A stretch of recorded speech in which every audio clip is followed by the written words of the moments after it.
नमस्कार मित्रांनो. साबण आपल्या दैनंदिन जीवनाचा भाग आहे. तर या साबणाबद्दल आज आपण जाणून घेऊ. साबण हे दोन प्रकारचे असतात.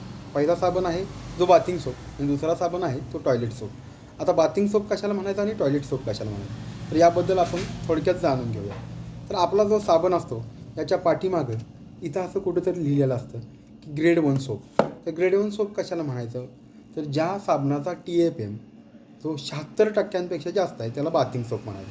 TFM म्हणजे काय, तर TFM म्हणजे टोटल फॅटी मॅटर, म्हणजे ह्या साबणाची स्निग्धता ठरवण्याचा एक परिमाण आहे. ज्या साबणामध्ये स्निग्धता जास्त तो साबण आपल्या त्वचेला योग्य असतो, त्यामुळे त्वचा आपली कोरडी पडत नाही.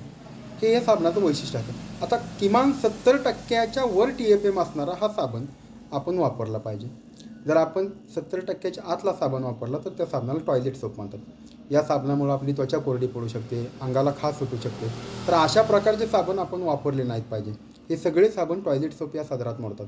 तर आपण ग्रेड 1 सोपच वापरलं पाहिजे. आता कुठल्या कंपनीचा साबण वापरलं पाहिजे हे तुम्ही ठरवायचं आहे. तर कमेंटमध्ये आपण सगळ्यांनी नक्की सांगा की तुम्ही कुठला साबण वापरता.